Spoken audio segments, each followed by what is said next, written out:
Bonjour à toutes et à tous.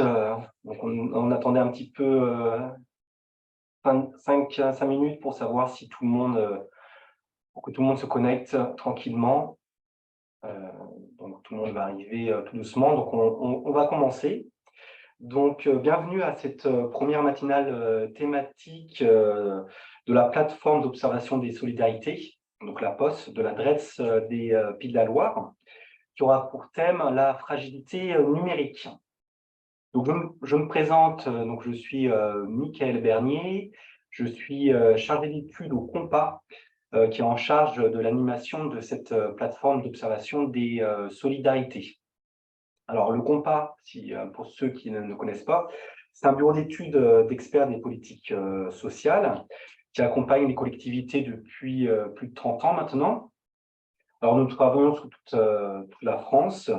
Nous accompagnons les collectivités dans le cadre de la réalisation d'analyses de besoins sociaux, de CTG, donc Convention territoriale globale de la CAF, et également aussi autour de la création d'observatoires dans le cadre, par exemple, de la politique de la ville ou d'autres études sur les seniors, la jeunesse, le logement et la santé.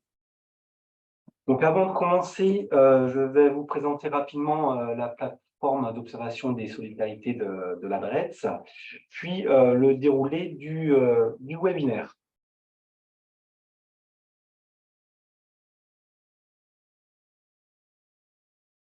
Alors, je partage juste mon écran.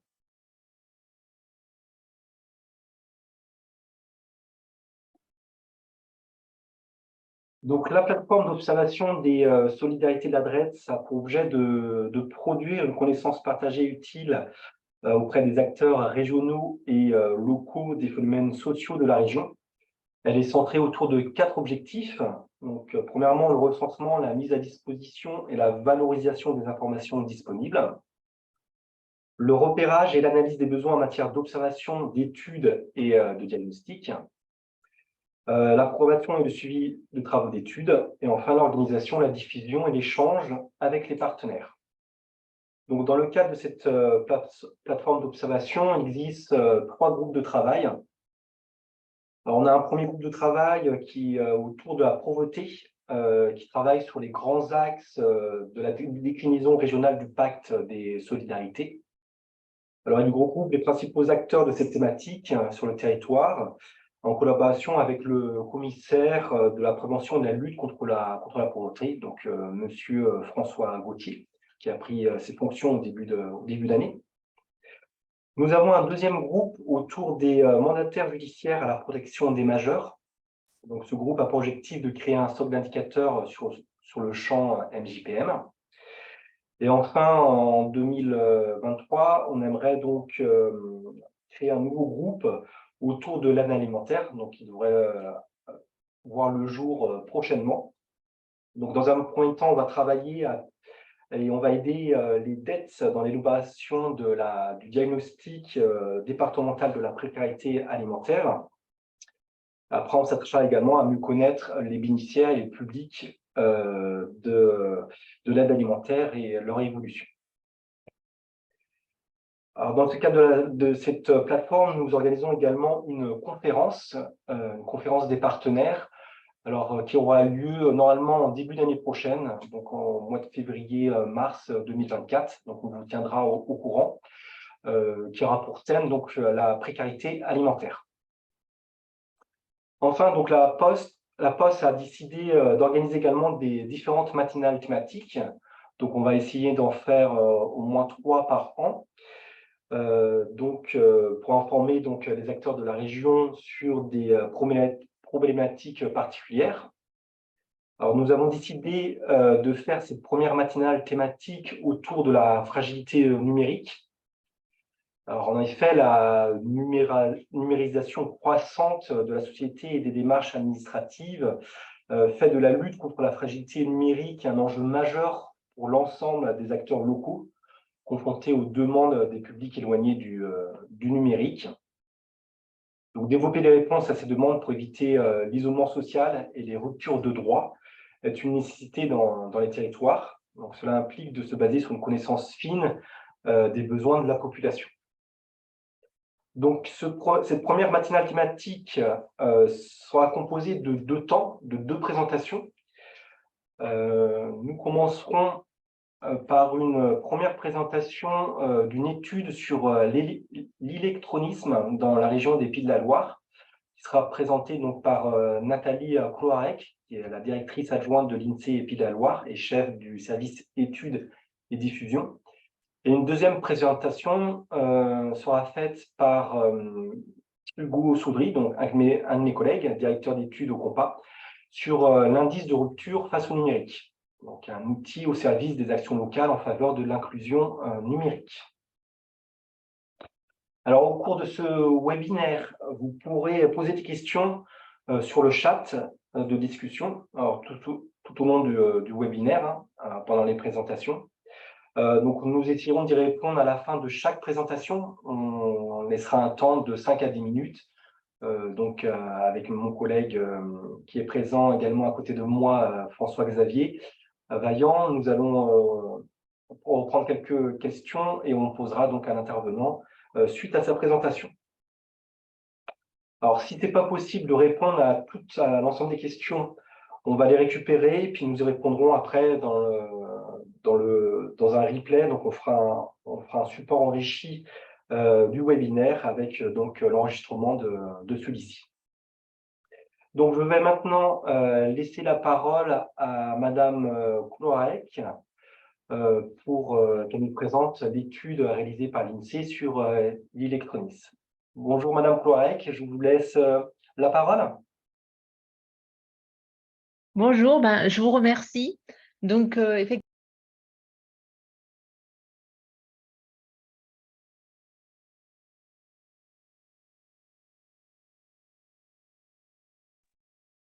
excusez-moi, en fait, vous m'avez coupé mon micro. Donc, je reprends la parole, si vous voulez bien. Je vais vous présenter 2 études régionales que l'on a faites sur l'électronisme et puis aussi quelques éléments sur une étude nationale publiée récemment qui donne quelques éléments sur la période récente et notamment post-Covid. Je me suis dit que c'était intéressant d'avoir aussi ce petit point de vue, même si il est national. Donc, je vais partager mon diapo.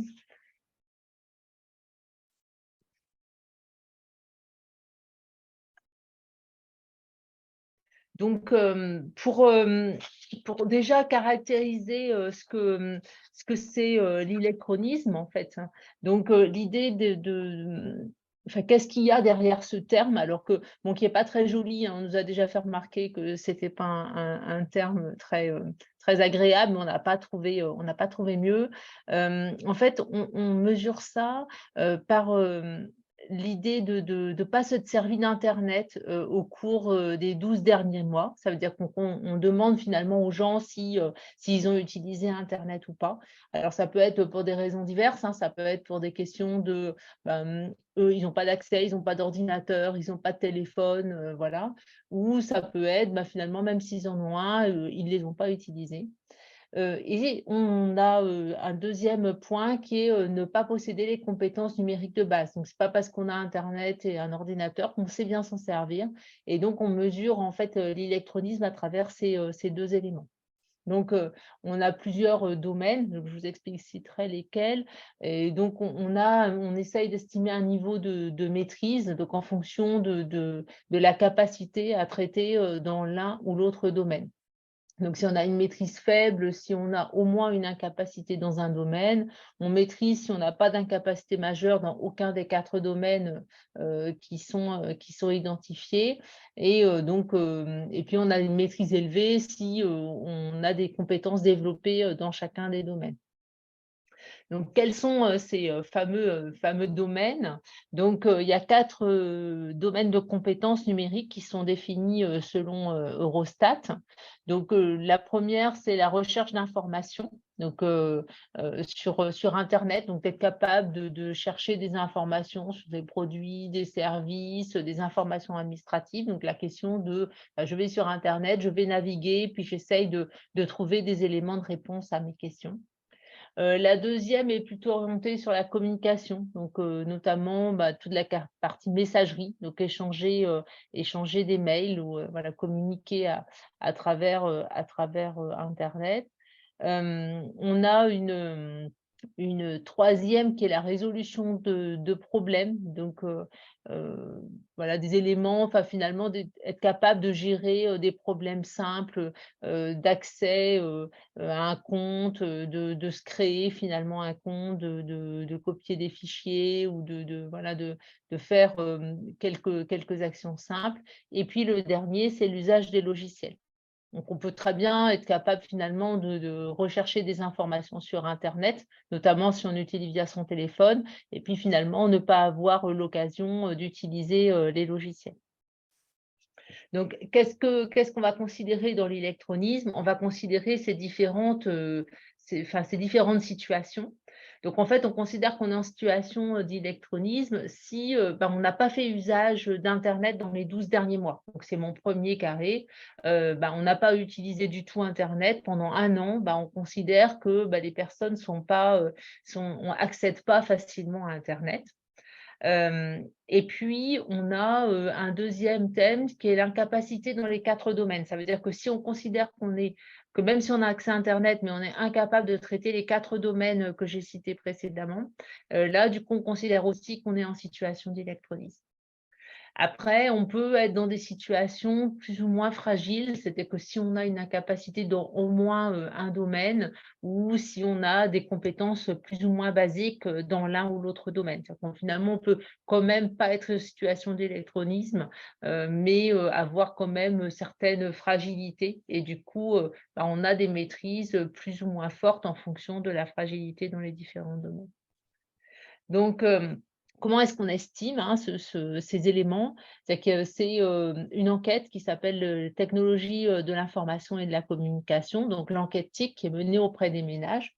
Excusez-moi.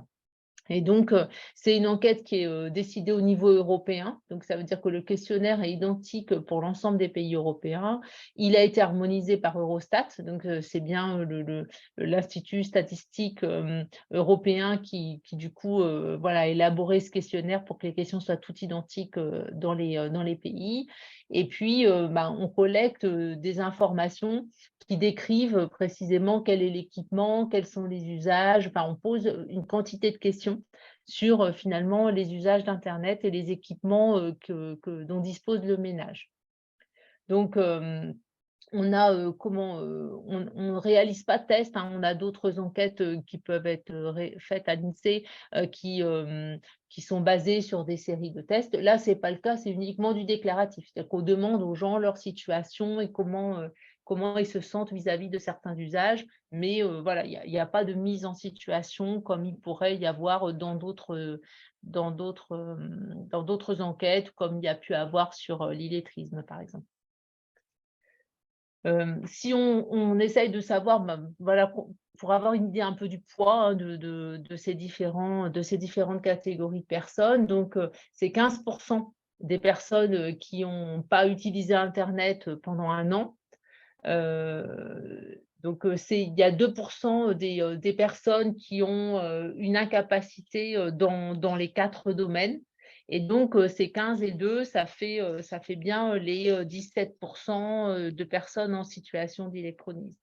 Donc, en pratique, le non-équipement et le non-usage vont de pair. Que c'est bien 2 éléments, parce que des fois, on dit, oui, mais les personnes, parce qu'ils ne peuvent pas, ils n'ont pas d'accès. Donc, mais effectivement, il y a seulement 6% des personnes qui sont équipées qui n'utilisent pas internet. En général, quand les gens ont l'équipement, ils l'utilisent. Ça peut être parce que c'est un autre membre de leur famille qui utilise internet. Donc, on imagine dans une famille, on peut avoir un jeune qui a un ordinateur qui utilise internet, mais les parents qui ne l'utilisent pas du tout. Et de l'autre côté, on a 2% des usagers qui sont équipés et qui, au contraire, qui ne sont pas équipés, pardon, et qui, au contraire, vont utiliser Internet. Donc là, ça peut être des personnes qui ont pas l'équipement nécessaire, mais qui vont aller dans un cybercafé ou voilà, qui ont un autre usage, mais c'est quand même assez rare. À l'opposé, il y a 71% de la population qui est utilisatrice quotidienne ou presque, hein. Et ça a beaucoup progressé dans le temps. C'est que là, l'enquête, elle a été faite en 2019 et donc en 2009, donc 10 ans auparavant, c'était 24 points de moins. Donc c'est quand même une progression très, très forte de cet usage quotidien. Et donc, c'est non seulement, enfin, cet usage, il a progressé chez toutes les catégories de population, hein. Il a progressé chez les personnes de 75 ans ou plus, on verra, c'est celles qui sont le plus touchées, mais aussi chez les personnes les moins diplômées, même s'il reste toujours des écarts. Donc, on voit que, on a du coup 17% de personnes en situation d'électronisme. À côté de ça, il y a quand même des fragilités en plus, hein, de cette situation d'électronisme. Et donc, il y a 38% des personnes qui utilisent Internet et qui ont une incapacité quand même dans au moins un domaine. Donc, ça veut dire avec certaines fragilités. Donc ça, on voit bien, c'est une enquête européenne. Dans les faits, de l'information donnée dans cette enquête, elle est nationale, donc il n'y a pas d'interprétation territoriale en fait de cette enquête. Donc, comment on a fait du coup pour essayer d'avoir quand même une estimation du territoire? On a utilisé ce qu'on appelle une méthode de scoring, c'est-à-dire qu'en fait, on regarde les catégories de population qui sont le plus touchées, donc notamment avec des modèles d'estimation. Et en fonction de ces catégories de population, donc en fonction de l'âge, de la catégorie socio-professionnelle, de la situation familiale, donc un grand nombre d'éléments dont on regarde le lien en fait entre la situation et puis l'électronisme. Du coup, on affecte des poids et ça nous permet ensuite d'avoir une répartition territoriale et d'avoir une estimation en fonction des profils de population sur le territoire. Donc, c'est quand même une bonne, parce que ce que ça fait pas du coup, c'est que ça mesure pas d'effet local. Donc, si on avait vraiment un effet très local, du coup, on le verrait pas à travers cette méthode, mais on s'aperçoit qu'on a assez peu d'effets locaux en fait sur ces questions. On avait regardé notamment sur les questions d'illettrisme, c'est quand même beaucoup le profil de la famille, de la personne et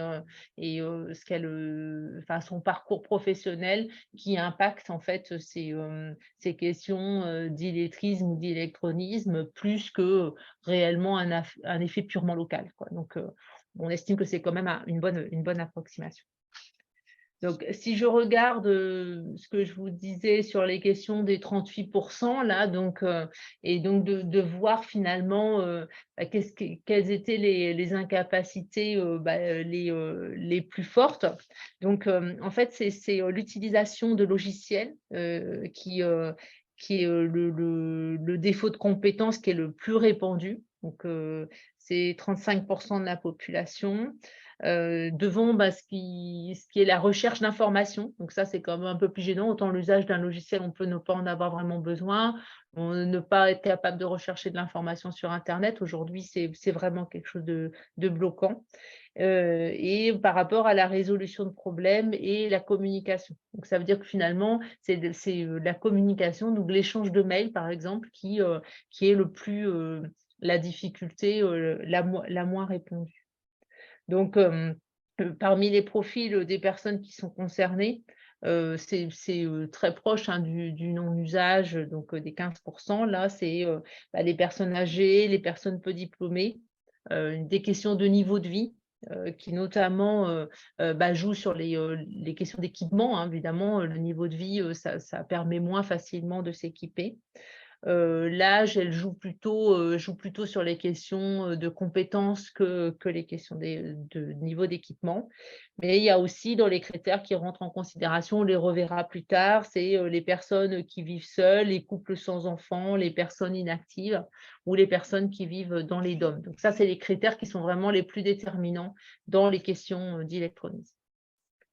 Donc, si je regarde justement ce que ça donne dans les Pays de la Loire, donc dans les Pays de la Loire, c'est une personne sur 7 qui est en situation d'électronisme, donc c'est 15% de la population.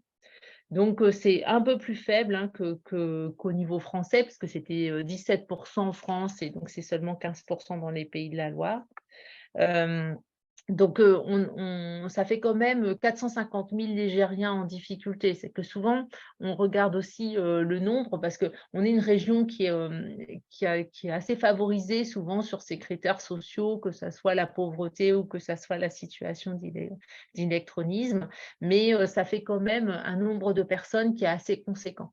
Donc, ça veut dire que c'est quand même besoin de se préoccuper de la situation de ces personnes, surtout qu'on verra que sur le territoire, ce n'est pas uniformément réparti. Et du coup, ça permet quand même d'avoir une idée du volume. Donc, c'est la part la plus faible hein, des régions de France de province. Pour avoir une répartition, c'est 92% des personnes qui n'ont pas utilisé Internet au cours de l'année écoulée.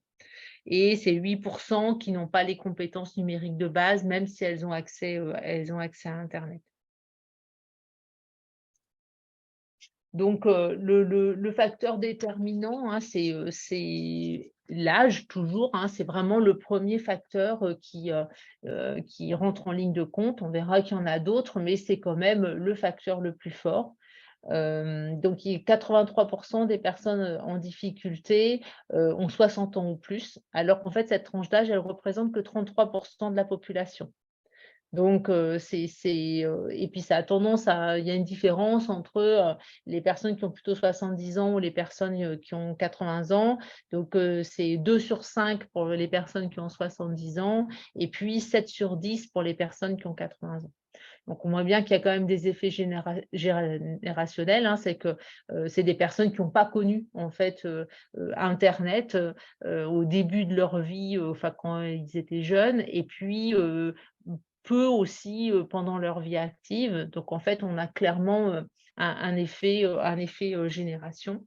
Si on regarde la tranche d'âge des 15-29 ans, donc on se met de l'autre côté hein, du prisme, c'est 3% seulement des jeunes de 15-29 ans qui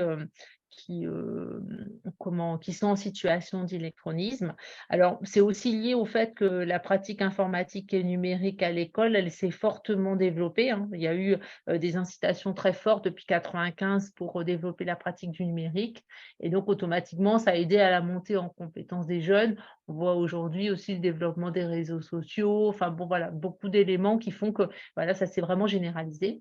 Après, c'est quand même 3%. Quand on a réalisé cette étude, moi j'ai quand même été assez surprise par ce chiffre. Je trouve que c'est un chiffre qui n'est pas si négligeable pour des jeunes qu'on a l'impression de voir tout le temps connectés. Ça veut dire qu'il y a quand même une certaine partie de la population jeune.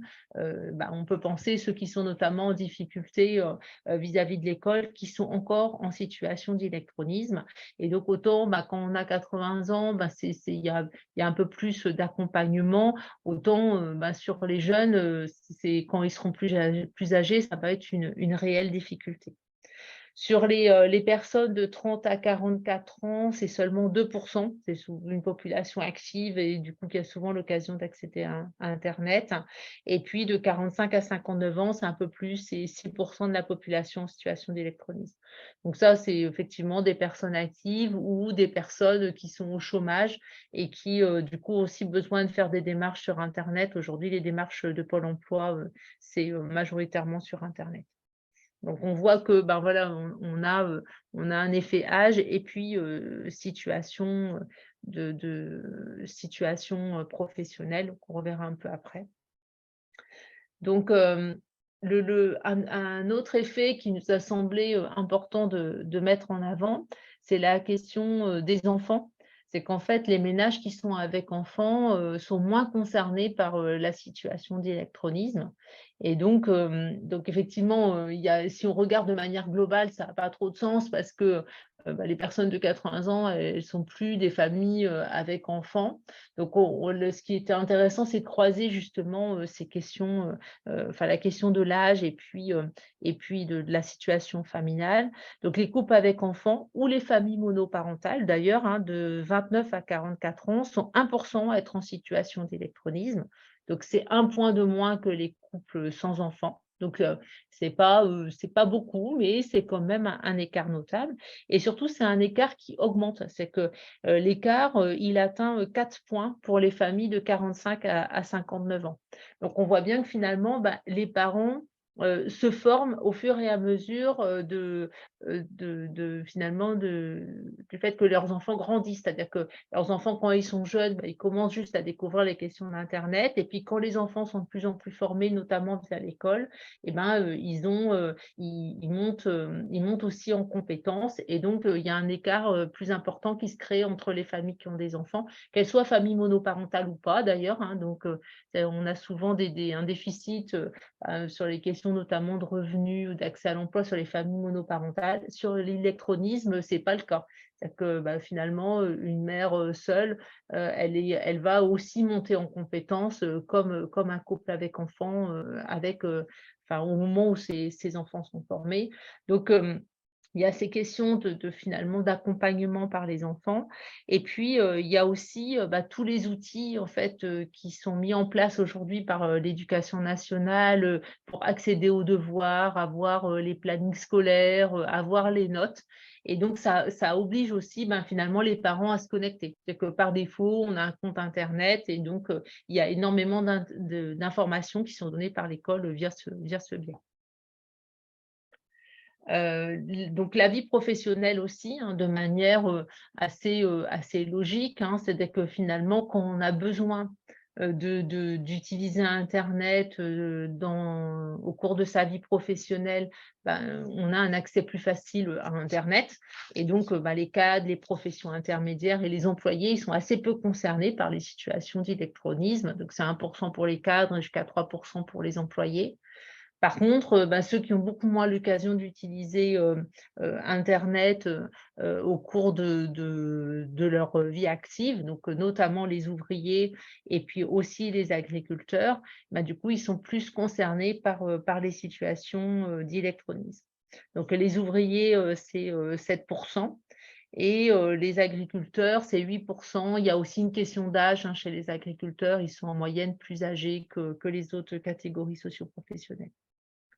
Donc, on voit que cet effet, catégorie socio-professionnelle, ça a un effet, aussi plus tard. C'est-à-dire que, on peut regarder, finalement une fois que les personnes sont en retraite, le travail qu'ils avaient, enfin le niveau de l'emploi qu'ils avaient précédemment et donc, une fois qu'elles sont à la retraite, les agriculteurs, c'est, toujours 66 des personnes qui sont, heu non, c'est parmi les personnes qui sont en situation d'électronisme, il y a toujours, 66 d'agriculteurs, 43 d'ouvriers, alors qu'il y a que 22 de cadres.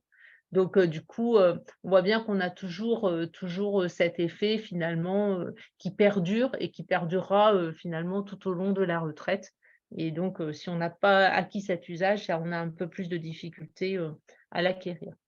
Hem les chômeurs sont aussi, un peu plus touchés que les personnes en emploi par les situations d'électronisme, mais c'est quand même beaucoup moins important, hein. C'est 5 contre 3 des personnes en emploi.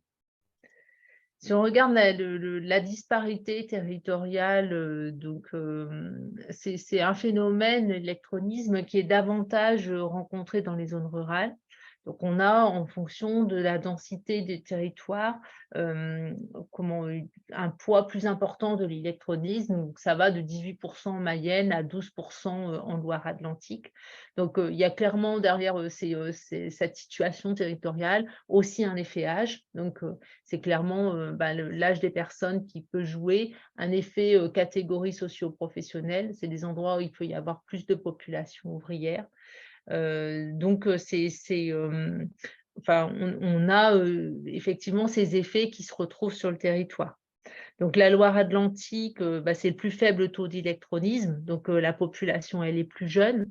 Je n'ai pas parlé du niveau diplôme, mais le niveau diplôme, ça joue aussi dans la situation d'électronisme. Donc, elle est plus diplômée, il y a davantage de cadres de profession intermédiaire et d'employés. Et donc, malgré tout, donc c'est là où là, le taux d'électronisme est le plus faible. Malgré tout, c'est un poids très important quand même dans le nombre de personnes en situation d'électronisme, parce que c'est 30 personnes des personnes en situation d'électronisme qui sont en Loire-Atlantique. Alors, c'est lié au poids de la population, hein, c'est que c'est le département qui pèse le plus dans la région. Et donc, même si le taux est assez faible en nombre, c'est un nombre qui est assez important. Donc, c'est 135 000 personnes qui sont en Loire-Atlantique concernées par le phénomène, même si, du coup, voilà, le taux est plus faible parce que la population est plus jeune. Donc, on a d'un territoire à l'autre, hein, vous voyez sur ma carte, plus la zone est claire, plus la situation d'électronisme est faible, et plus au contraire la zone est foncée, et plus le taux est important. Et donc, d'un territoire à l'autre, les taux d'électronisme, ils varient du simple au triple, hein. Donc, on a dans les zones les plus claires, c'est 9%, et ça monte jusqu'à 26%. Donc, on a notamment dans le nord de la Mayenne, le Bocage mayennais, le Mont des Avaloirs, qui font respectivement 26 et 24% de leur population qui sont estimées en situation d'électronisme. Donc, c'est une personne sur 4, hein, c'est très, très important. Et on a aussi à l'est, au sud de la Sarthe, les vallées de la Braye et de l'Agny, Loire, Lucé-Bercé, Maine-Saunois et Sud-Sarthe qui ont des parts d'électronisme entre 21 et 22%.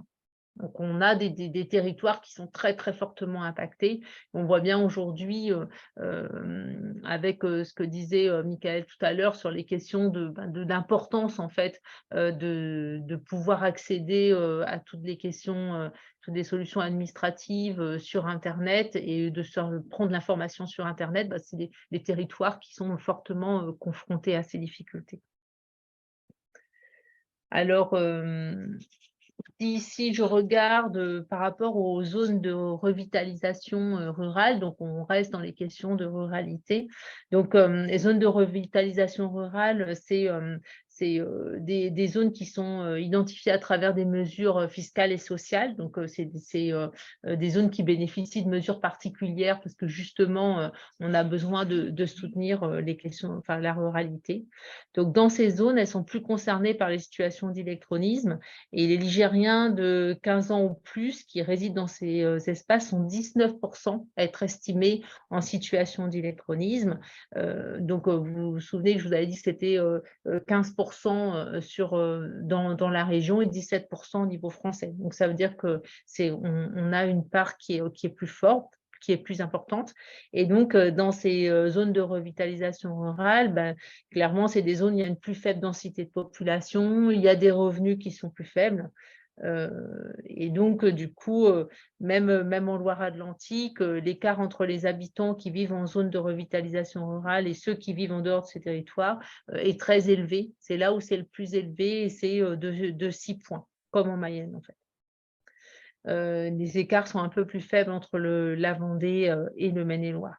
Et donc, les écarts sont liés, c'est toujours les mêmes choses, hein, c'est l'écart d'âge, la densité de population, la situation professionnelle. Et donc, du coup, il y a tous ces éléments-là qui rejouent dans les territoires qui sont en zone de revitalisation rurale. Mais on a aussi d'autres éléments qui peuvent être la distance à un pôle d'emploi. Donc, finalement, plus la zone, même si elle est rurale, mais plus elle est proche d'un pôle urbain, donc type Laval, Le Mans, etc. Et du coup, plus le taux d'électronisme va être faible. Donc, si je regarde sur la période un peu plus récente, alors on ne l'a pas là par contre au niveau régional, mais on a une nouvelle enquête en fait, donc Eurostat qui vient juste d'être publiée, Et donc là, l'enquête TIC dont je vous ai parlé au début a un peu évolué. Et aujourd'hui, Eurostat distingue 5 domaines de compétences numériques. Donc, on a toujours les domaines de recherche d'informations, communication, usage de logiciels et puis résolution de problèmes. Ça, c'est ces 4 domaines qui restent par rapport au précédent questionnaire. Mais on a un domaine supplémentaire qui a été ajouté, qui est sur la protection de la vie privée.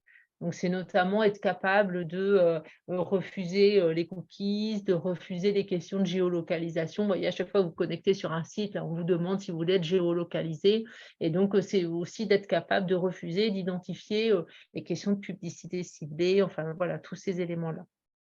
Donc, il y a des questions qui ont disparu, par exemple sur l'utilisation d'un espace de stockage sur internet, mettre en ligne des documents personnels, communiquer avec les professeurs ou élèves via des sites. Donc ça, c'est des questions qui sont plus posées, comme ça. Mais du coup, on a maintenant la question de la protection de la vie privée, bon avec, la RGPD. Donc, on voit que c'est devenu quand même une question importante et puis que il y a des populations qui peuvent être, plus exposés aux problèmes de phishing, aux problèmes d'arnaque sur internet, en fait. Donc, si je regarde, avant de regarder la question de la protection de la vie privée, là, j'ai un peu regardé les questions d'évolution. Donc, la définition européenne a changé, mais quand même, vous avez vu entre le 2019 et 2021, on a 4 questions qui sont restées identiques. Et donc, du coup, en comparant sur ces 4 questions, on remarque qu'on a une baisse de la situation d'électrolyse. Et donc, on est passé de 17% des personnes de 15 ans ou plus en situation d'électrolyse en 2019 à 14% en 2021. Donc 3 points en 2 ans, c'est énorme, c'est vraiment enfin voilà, une évolution très, très forte. Donc c'est l'enquête 2021, elle a été réalisée pendant le 3e confinement. Donc, évidemment, en 2 ans, ce n'est pas les effets de structure, d'âge, de PCS, enfin voilà, tous les effets qu'on a vus d'âge, de PCS, de niveau de diplôme, de revenus, et cetera. Ça n'a pas foncièrement évolué en 2 ans, en tout cas pas suffisamment pour éclairer cet écart. Et donc, l'effet est clairement un effet lié au Covid et au fait que les démarches sur internet se sont renforcées. Et donc, en 2 ans, elles se sont renforcées, enfin, l'évolution a été notable pour toutes les catégories de population, en fait, hein. Donc, en 2 ans, l'électronisme a même davantage diminué pour les personnes les plus âgées. Donc, c'est de l'ordre de 8 points pour les personnes de 75 ans ou plus, 6 points pour les personnes de 60 à 74 ans. Bon, c'est un peu moins, c'est 1 point seulement pour les 15-24 ans, mais c'est normal, hein, le taux était déjà très faible. Et du coup, l'électronisme, il a diminué aussi pour les personnes les plus modestes, mais par contre, il a un peu moins diminué et les inégalités se sont plutôt accentuées en 2 ans entre les personnes les plus modestes et les personnes les plus aisées. Et donc, toutes choses égales par ailleurs, donc c'est modèles qui essayent de mesurer en prenant en considération toutes les caractéristiques des individus. Les personnes les plus modestes, elles ont une probabilité d'électronisme qui est 6,5 fois plus grande que les personnes les plus aisées, alors qu'avant, c'était seulement 4 fois en 2019. Donc, on voit qu'on a une augmentation des inégalités de revenus qui pèsent sur les situations d'électronisme. Si je regarde les questions de ce que je vous disais, notamment de faire un petit zoom là sur la protection de la vie privée, parce que c'est ça le point qui a pas mal évolué. Et donc, c'est aujourd'hui ce qui ressort comme la compétence qui est la moins maîtrisée finalement par les internautes. Donc, vous vous rappelez, la dernière fois, c'était l'utilisation de logiciels. Et là, du coup, c'est la protection de la vie privée qui est ressortie. Donc, c'est plus d'un internaute sur 5 qui ne sait pas protéger ses données en ligne. Et donc, 68% des internautes n'ont pas changé les paramètres de leur navigateur Internet pour limiter ou interdire les cookies. Ils n'ont jamais essayé de mettre en place des choses. 63% n'ont pas limité l'accès à leur profil et au contenu qu'ils ont posté sur les réseaux sociaux. Donc, voilà, pas de contrôle sur les réseaux. 76% des internautes ne lisent pas la politique de confidentialité du site qu'ils consultent. Du coup, il y a 72% des internautes qui se disent préoccupés par l'utilisation de leurs données à des fins publicitaires, mais 41% qui n'ont pas activé le refus de cet usage au cours de leur activation, au cours de leurs usages en ligne.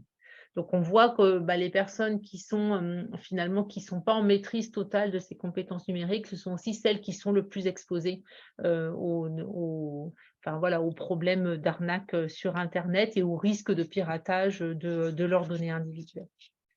Un tout dernier point, prendre un peu de recul, je trouve ça toujours intéressant, comme c'est une enquête européenne, ça nous permet d'avoir des résultats européens.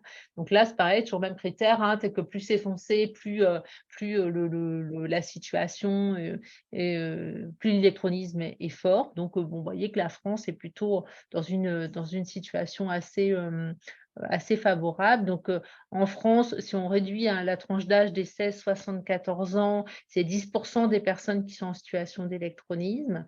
Donc, ça place le pays en dessous de la moyenne de l'Union européenne, parce que dans l'Union européenne, dans l'ensemble, c'est 14%. Donc, ça, c'est quand même plutôt un point positif. Donc, ceux qui sont en tête, c'est le Danemark et le Luxembourg, où il y a moins de 5% d'électronisme. Donc, il y a des taux quand même très, très bas. Donc, nous, on est à 10%, eux, ils sont à 5%. Et ceux qui sont les plus élevés, c'est la Bulgarie, la Roumanie, la Grèce ou encore l'Italie, qui ont des taux entre 22% et 31% d'électronisme. Et donc, dans ces pays, le développement d'Internet est beaucoup moins développé. Bon, je vous remercie. Alors, bien sûr, toutes les études que j'ai citées là sont en ligne. Des données sont toutes publiques. Donc, il y a d'autres éléments dans les études. Donc, il ne faut pas hésiter, si ça vous intéresse, voilà, à aller en prendre connaissance. Merci beaucoup, Madame Courarec, de cette présentation de cette étude. Nous allons passer sur une phase de questions-réponses. Alors, n'hésitez pas à poser des questions sur le chat de discussion que vous avez via Zoom. Donc, discussion là, en bas de votre écran. Donc, il y a déjà eu quelques questions pendant votre présentation. Tout d'abord, il y a une personne qui demande est-ce que vous pouvez rappeler un petit peu la méthode que vous avez utilisée pour l'enquête, pour interroger le public? Alors, en fait, c'est un questionnaire qui est envoyé. Alors, il doit y avoir plus de 15 000 ménages en France. Et donc, on envoie un questionnaire aux gens. On pose un certain nombre de questions qui sont assez détaillées. Donc, le questionnaire, alors, je ne l'ai pas sous la main, mais vous pouvez le trouver en ligne pour pouvoir voir le type de questions qui sont posées. Et en regardant ces questions, ça permet de déterminer l'équipement qui est disponible. Donc, si les personnes ils ont un ordinateur, un téléphone, etc. Et puis, ça permet aussi de voir, de poser des questions sur les compétences qu'ils ont. Une deuxième question, est-ce que vous avez regardé la part des personnes handicapées qui sont victimes d'électronisme et notamment avec quel type d'handicap? Alors, ça ne me dit pas il faudra, je vais regarder dans le questionnaire, mais je ne suis pas sûre qu'on ait cette information dans le questionnaire. Je vais revérifier, j'ai pas en tête. Donc, nous, on n'a pas regardé, mais je ne suis pas sûre qu'on ait cette information. La difficulté, c'est que c'est des enquêtes qui sont en population générale et pour pouvoir vraiment poser des questions pertinentes auprès des personnes handicapées, il faut vraiment cibler les personnes handicapées parce que sinon, on n'a pas une représentativité suffisante. Donc, je ne suis pas sûre qu'on ait des informations sur le handicap. Mais je vais quand même vérifier. Je retrouverai le questionnaire aussi, je vous l'enverrai. D'accord, vous reviendrez vers nous, puis on communiquera à l'ensemble des personnes. Alors, l'enquête est en ligne. Ah oui, le source de fichier, voilà. Donc, une personne à partager. C'est ça, le source de Voilà, fichier. ouais, très bien.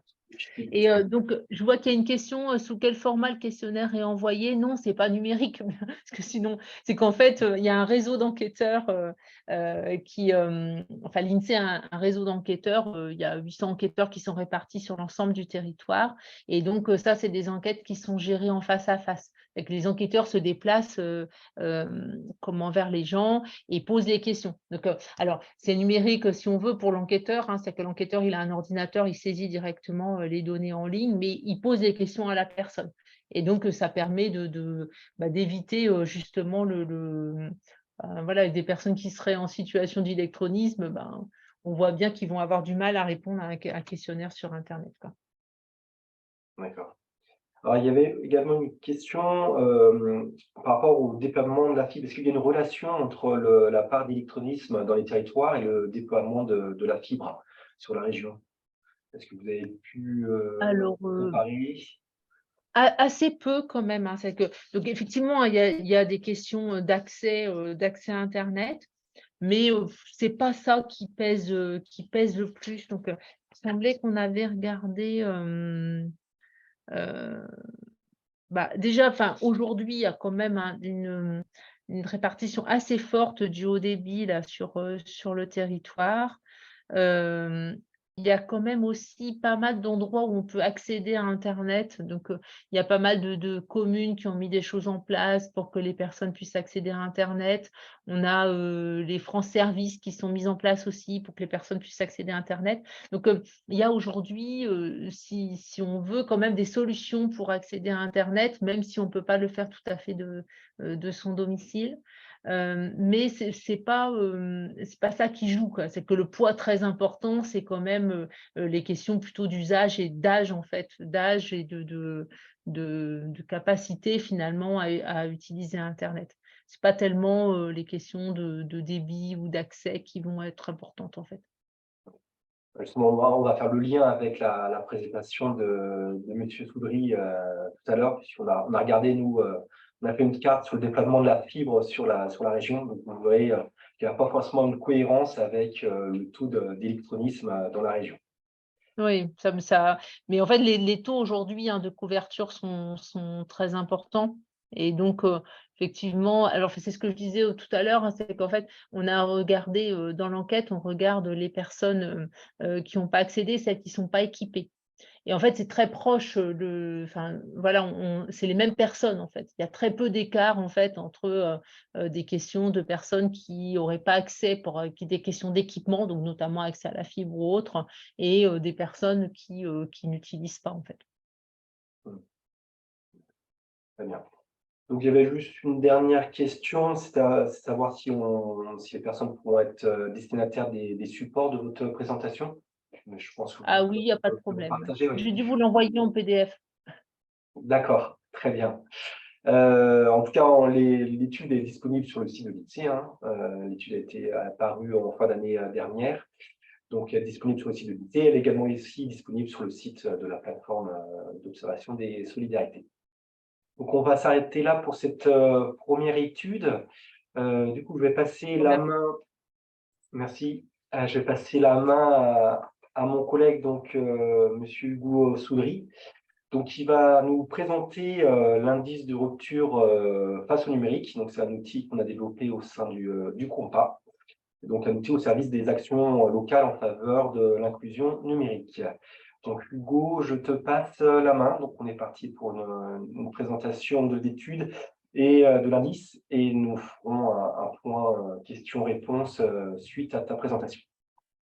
Bonjour, Très bien, Hugo. merci, merci Mickaël pour cette transition. Merci Madame Corré pour tous ces éléments très intéressants qui apportent des éléments de repère sur cette question à l'échelle locale, hein, en complément des éléments nationaux, donc qui du coup viennent vraiment illustrer tous ces enjeux propres à la fracture numérique. Donc l'idée là, c'est de vous présenter et ben justement, l'indice de fracture numérique en fait, qui a été développé par le COMPA, hein, pour justement apporter une ressource aux acteurs, une ressource locale aux acteurs pour leur permettre, de mieux connaître, mieux appréhender la réalité de la fracture numérique sur leur territoire.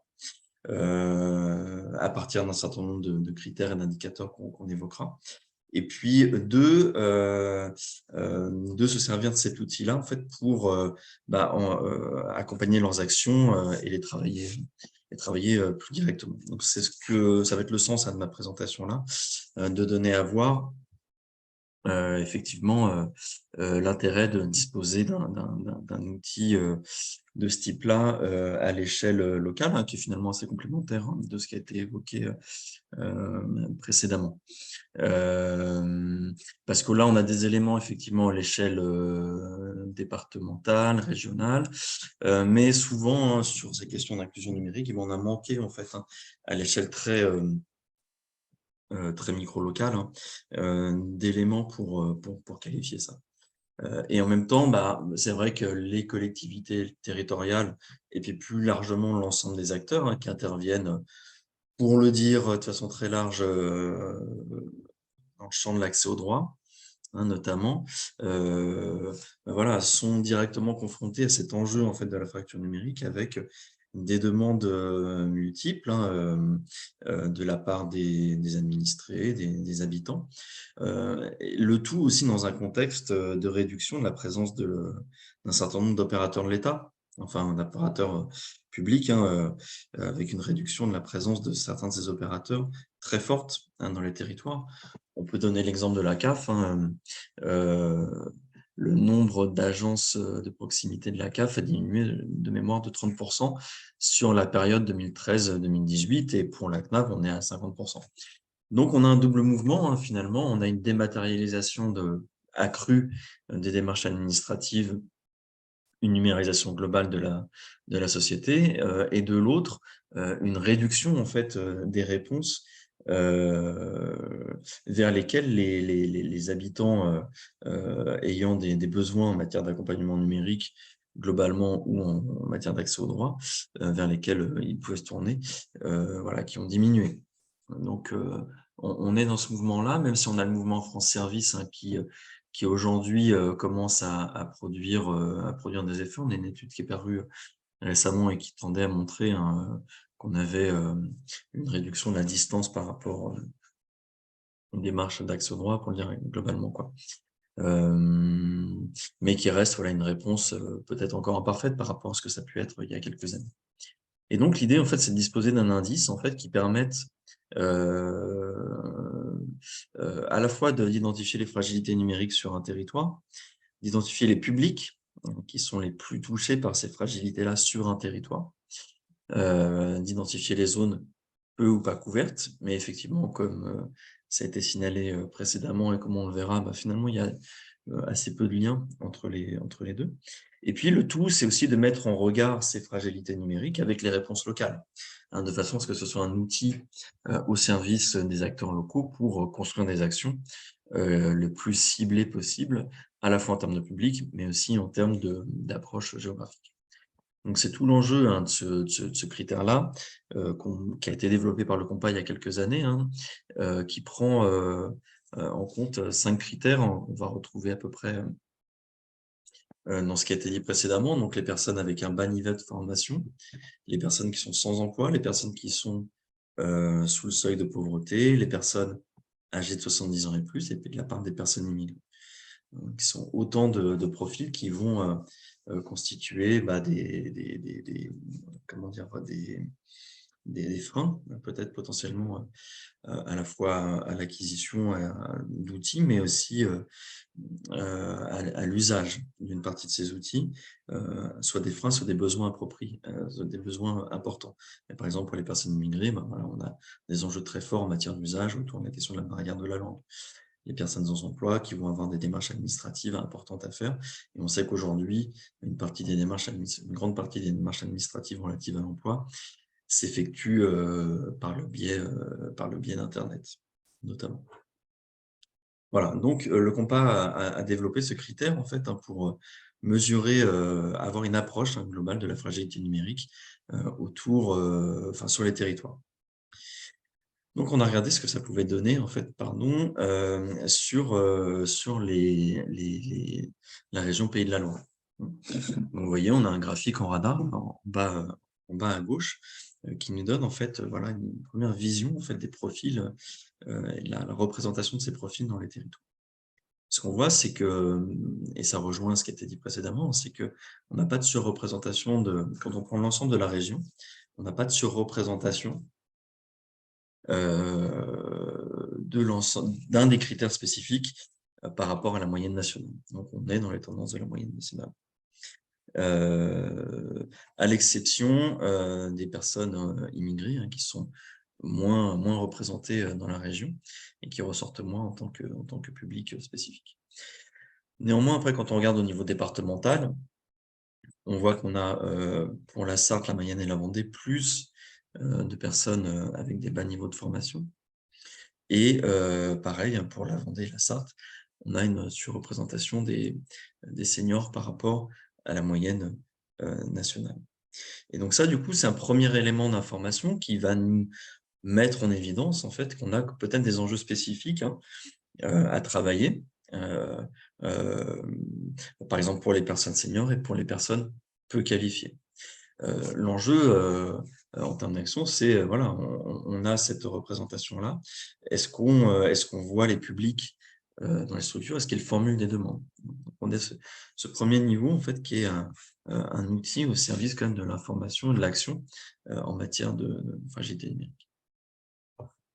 Alors toujours dans cette démarche-là, on essaie de regarder en fait quelle était la part, quel était le taux de couverture sur le département, sur la région, pardon, couverture Internet. Et vous voyez, là, vous avez la part des locaux qui sont raccordés à la fibre. Alors, ça ne veut pas dire que les ménages ont la fibre, mais en tout cas, potentiellement, ils pourraient l'avoir. Et c'est intéressant de regarder cette carte par rapport à ce qui a été présenté précédemment. On voit effectivement qu'on a, il me semblait que voilà, dans la Mayenne et la Sarthe, on avait c'est là où on avait les taux de fragilité numérique les plus importants. C'est aussi là où on a les taux de connexion les plus de raccordement à la fibre, pardon, les plus importants également.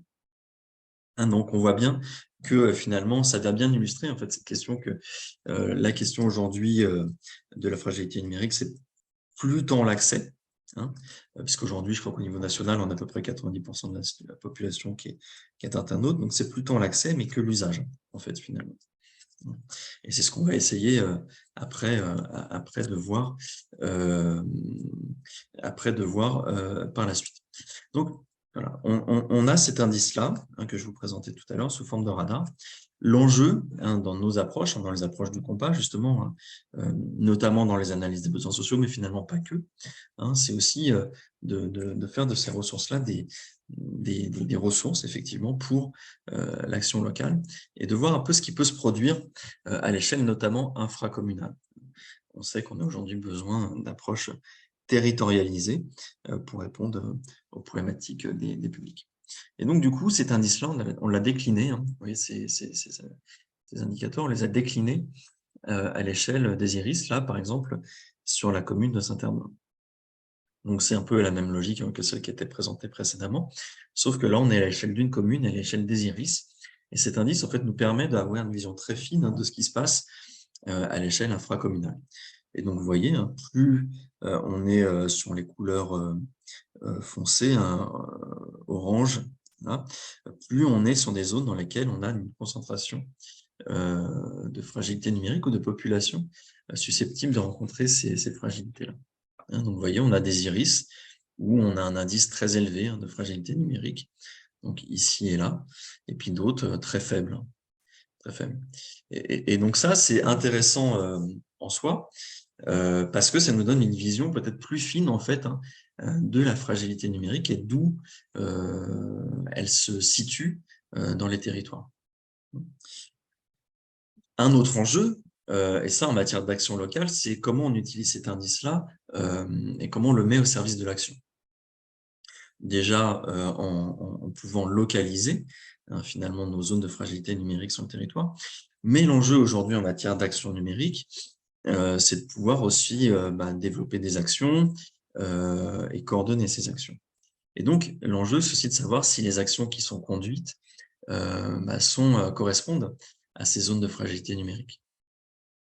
Et c'est ce qu'on a essayé de faire, ce qu'on tente de faire, en superposant en fait des premiers niveaux de réponse identifiés. à ces zones de fragilité numérique. Donc, vous voyez, on a la carte de la fragilité numérique que j'ai présentée tout à l'heure avec les zones foncées là. Et puis, les points en fait représentent des premiers niveaux de réponse de fragilité numérique aux fragilités numériques qu'on a pu identifier. Alors, ces premiers niveaux de réponse, c'est quoi? C'est les maisons France Service, qui aujourd'hui sont une réponse clairement orientée médiation numérique. Et puis, des premiers, un certain nombre de structures, dont on sait qu'elles sont amenées de façon plus ou moins directe à effectuer de la médiation numérique. Alors, vous voyez, en vert, par exemple, vous avez les centres sociaux. On sait, dans les centres sociaux, on a souvent beaucoup d'actions en matière de médiation numérique. Vous avez les médiathèques, ici. Pourquoi les médiathèques? Parce que les médiathèques ont souvent des points d'accès numérique et sont souvent amenées à en faire de la médiation numérique, soit de façon formelle, soit de façon informelle, mais en tout cas, c'est des lieux d'accès dans lesquels on retrouve des publics. Donc, on peut considérer ça comme un premier niveau de réponse. Et puis, voilà, les conseillers numériques, France Service, qui sont une réponse qui a à peu près 2 ans. Aujourd'hui, on est sur un renouvellement de cette réponse-là. Donc, ils peuvent intervenir à différents niveaux de la ville. Et puis, voilà, là, on a une association qui peut effectuer de la médiation numérique. Alors, c'est un premier niveau de réponse qui est effectué sur la base de données publiques. Donc là, on a récupéré voilà, la base des maisons France Service, on a identifié les centres sociaux, on a récupéré la base des médiathèques. Il faut prendre ça, il y a 2 remarques à avoir. La première chose, c'est que ça nous permet d'avoir une vision quand même assez nette, il me semble, de l'adéquation potentielle entre fragilité et réponse. Pourquoi cette réponse-là, cette orientation-là, est importante? Parce que on sait qu'on a quand même un enjeu assez fort de proximité sur ces réponses-là. Ce qui s'est passé globalement quand les agences, que ce soit CAF ou autres, ont fermé, c'est un report en fait d'une partie des populations, des publics, vers les structures de proximité. Et donc, on a globalement besoin d'une réponse en proximité pour traiter ces sujets d'accès au droit. Et donc, voilà, ça permet de voir si effectivement, on a une proximité, une adéquation entre zone de forte fragilité numérique et première réponse identifiée. Là, quand on regarde cette carte, on a plutôt une bonne adéquation.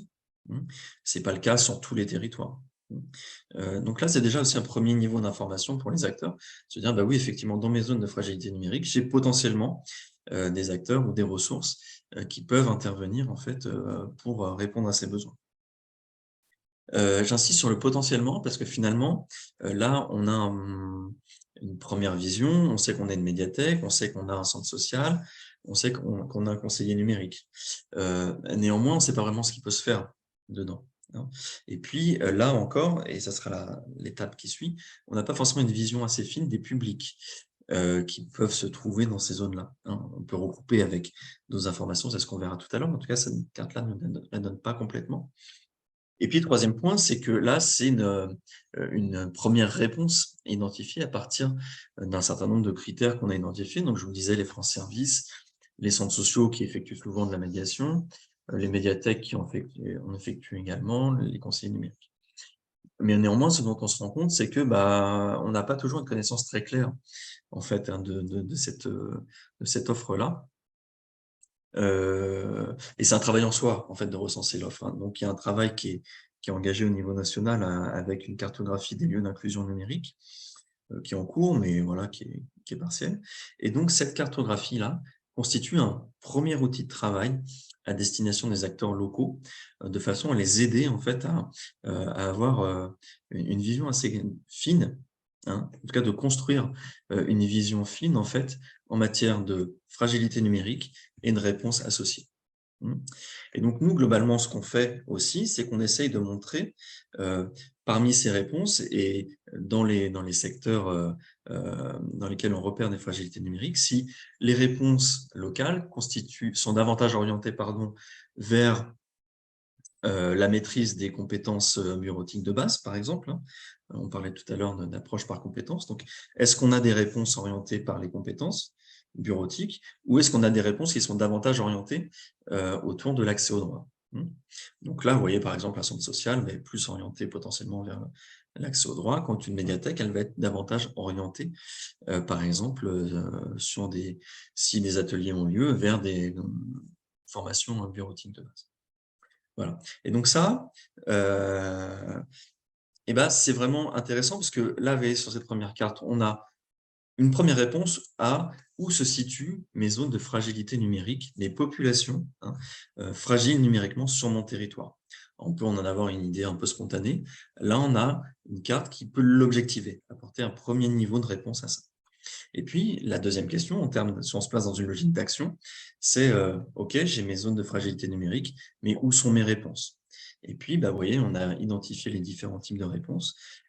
La troisième étape sera se dire, est-ce que mes réponses sont adaptées au profil des publics, et puis surtout, quelles sont ces réponses? Qu'est-ce qui se fait? Parce que là, on parle d'un centre social, mais qu'est-ce qui se fait dans le centre social? Est-ce qu'on a juste des ateliers, est-ce qu'on a des permanences, simplement, ou est-ce qu'on a des ateliers accès au droit? Est-ce qu'on a des ateliers de formation, etc. Donc là, c'est vraiment un outil au service des acteurs de proximité, et un outil aussi pour travailler les coordinations locales en matière d'accès au droit numérique. Et puis, la dernière étape, finalement, c'est de se dire, bon, une fois qu'on a tout ça, vous voyez, là, je parlais de mes zones de fragilité numérique, et en termes de population, c'est globalement assez indifférencié. C'est que là, je sais que j'ai une forte proportion de population, plus que dans les autres territoires de la commune, les autres iris, j'ai une concentration de population qui présente des fragilités. Mais ce qui est intéressant de regarder, c'est quelles sont les populations qui vont présenter des fragilités. Alors, via l'étude de l'INSEE présentée précédemment, on a aujourd'hui des points de repère sur qui sont les publics en matière qui concentrent des fragilités, qui rencontrent en tout cas des fragilités numériques. On a vu que c'était majoritairement les seniors, que les jeunes en avaient moins, mais on a quand même bien dit qu'il y avait la question de l'usage qui était centrale.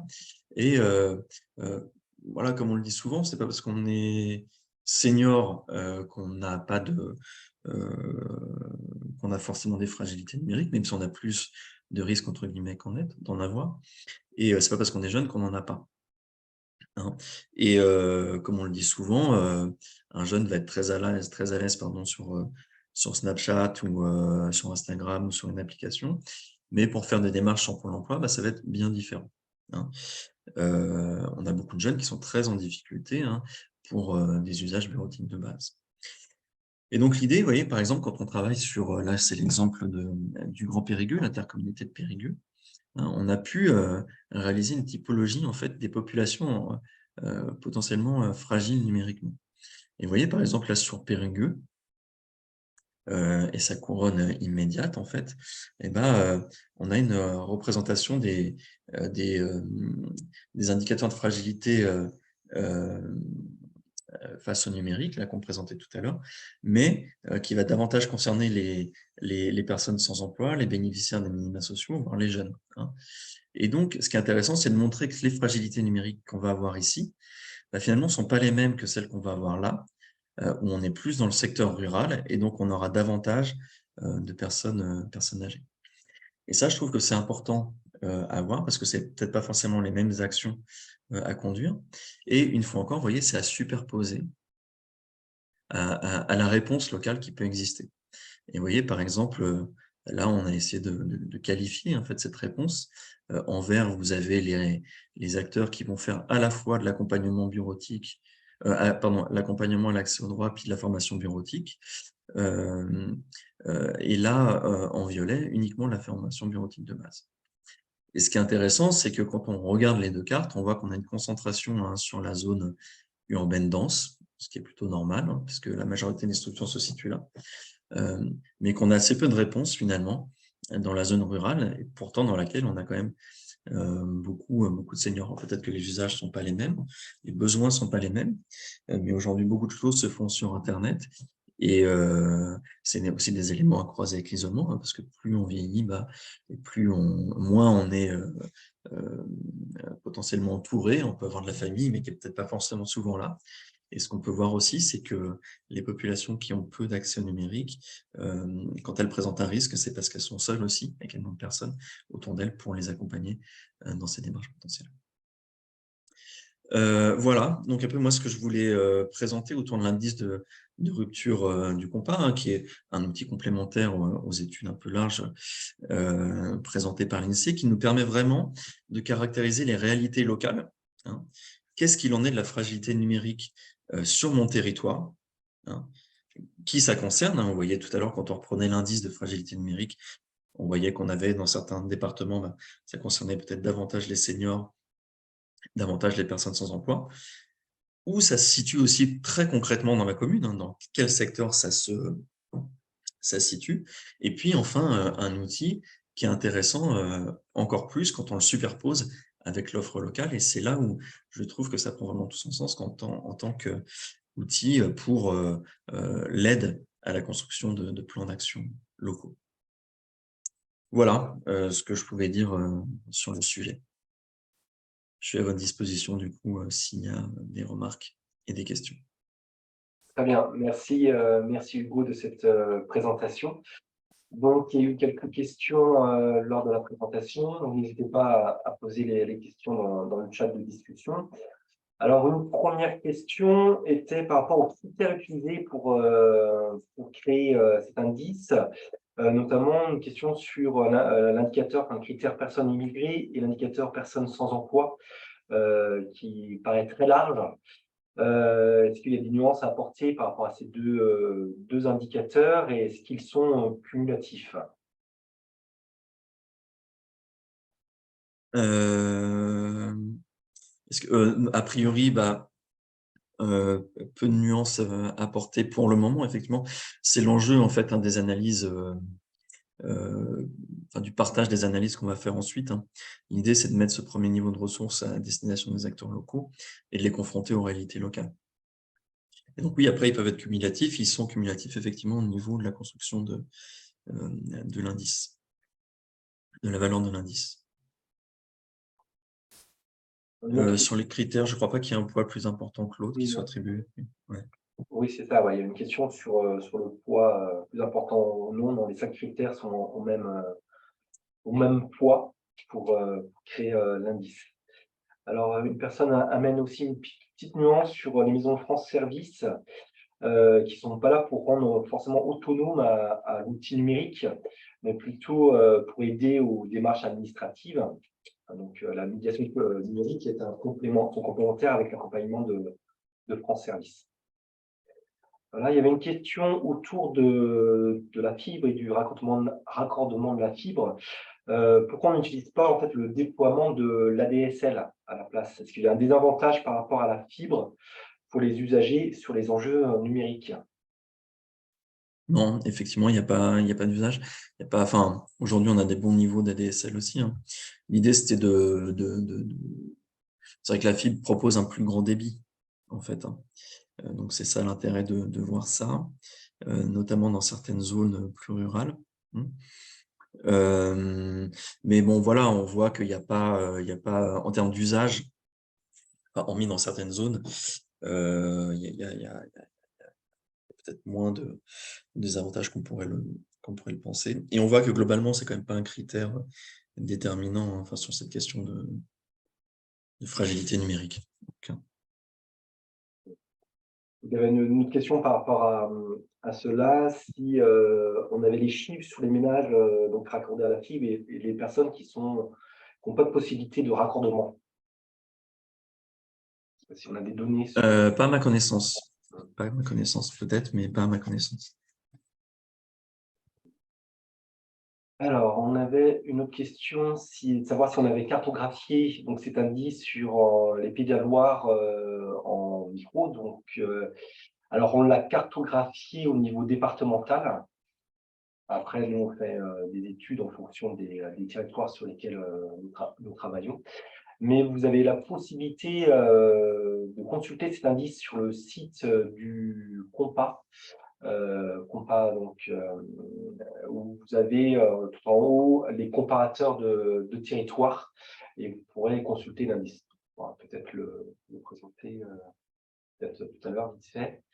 Est-ce qu'il y a une autre question alors, par rapport à la fragilité, est-ce qu'il y a un lien donc, par rapport à la fragilité numérique et le handicap? Ça apparaît pas directement là, mais il y a un lien très direct sur la question de l'accès au droit. Parce que plus de démarches et donc voilà, davantage de choses à faire, mais a priori on ne l'a pas fait immédiatement là dans l'indice. Voilà, ma collègue nous partage en fait le comparateur des territoires. Donc, elle a mis le lien en ligne sur le chat de discussion. Donc, je vais essayer de vous le faire partager.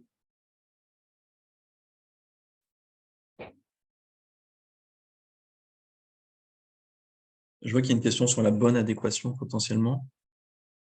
L'idée, c'est peut-être un peu réducteur de parler de bonne adéquation, mais en tout cas, l'idée, c'est que ça nous montre qu'on a dans certaines zones des besoins.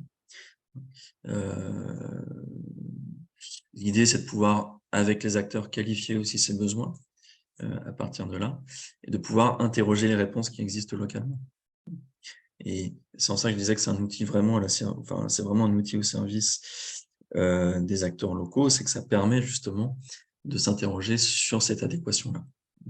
C'est pas l'outil forcément qui le dit, mais en tout cas, ça permet d'être au service des acteurs pour engager un travail sur cette question-là.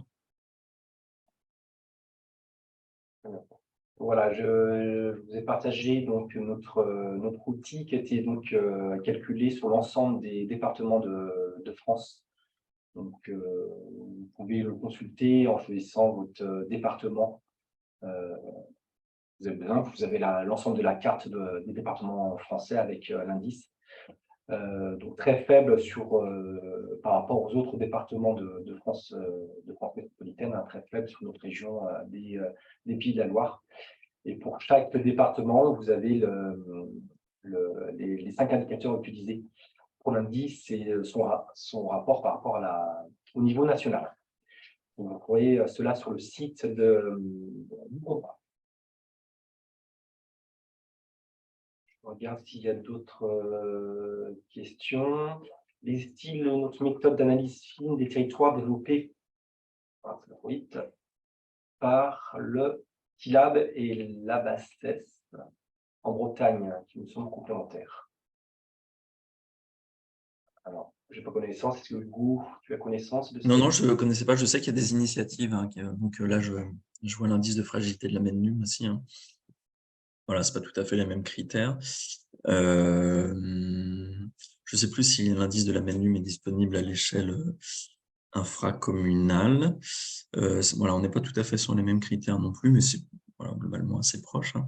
Et je ne connaissais pas le TILAB et la BACCES. Sur la question de l'offre, il y a, comme je le disais tout à l'heure, la cartographie nationale des lieux d'inclusion numérique, qui est développée, je ne sais plus si c'est porté par la MENNUM ou d'autres, qui peut être une ressource également, mais qui est très dépendante aussi de la façon dont les territoires le renseignent. Et on sait que sur ce sujet-là, il y a parfois une méconnaissance de ce qui se fait localement. Donc, il y a d'autres outils aussi, donc sur le site de la MENNUM. MENNUM, oui. MENNUM et autrement Portrea, également expérimenté en Île-de-France. Donc l'entrée porte sur les risques et le non-recours aux démarches administratives. Et oui, effectivement, le hub sur la région, effectivement, qui a aussi cette vocation-là à réaliser une cartographie. Alors les hubs, ils sont plus nombreux aujourd'hui. Voilà. Ils sont pas, enfin voilà, les collectivités n'ont peut-être pas toujours connaissance aussi non plus de ça. Mais effectivement, il y a des choses qui se structurent. Il y a des choses qui se structurent. Nous, on a beaucoup travaillé, par exemple, en Nouvelle-Aquitaine avec PQNA, Pays Quartier de Nouvelle-Aquitaine, qui justement porte ce type de démarche-là. Je sais qu'en Guyane, il y a eu un schéma d'un directeur d'inclusion numérique, dans les Yvelines aussi. Donc, voilà, c'est des choses qui se développent, hein, tous ces outils étant des outils ressources au service de cette structuration. Très bien. Merci Hugo. Donc, s'il n'y a pas d'autres questions, nous allons clore cette première matinale thématique de la plateforme. Donc, Madame Correc nous partage le questionnaire TIC 2021. Voilà. Donc, de toute façon, on fera un compte-rendu de la réunion, puis on vous renverra l'enregistrement, enfin le replay de cette matinale pour vos collègues qui n'ont pas pu participer à cette première matinale. En tout cas, nous vous remercions beaucoup de vous être inscrits, d'avoir assisté à cette première matinale. Donc, le but, c'est que nous en fassions une ou deux autres dans l'année. Donc, on vous tiendra au courant, soit sur le site de la plateforme, soit dans notre prochaine lettre électronique de la plateforme d'observation des solidarités. Donc, merci aux intervenants. Donc, merci à Madame Kouarek d'avoir présenté votre étude sur l'électronisme. Merci Hugo pour la présentation de l'outil du compas. Je vais vous dire à bientôt. N'hésitez pas à aller sur le site, les différents sites, donc le site de l'INSEE, pour récupérer les différentes études que Madame Kouarek nous a présentées. Sur le site de la plateforme d'observation de solidarité, donc vous avez toutes les informations concernant donc, les matinales, la conférence et les différents groupes de travail également que je vous ai présenté au début de ce webinaire. Et bien sûr, sur le site du compas, vous avez plein d'éléments, plein d'informations sur notamment les différents indices qu'on a pu développer au cours de ces dernières années. Donc, merci à tous. Je vous souhaite une bonne fin de journée, un bon week-end et à bientôt. Au revoir. Au revoir, à Merci bientôt. beaucoup. Bonne journée. Bonne Merci. journée.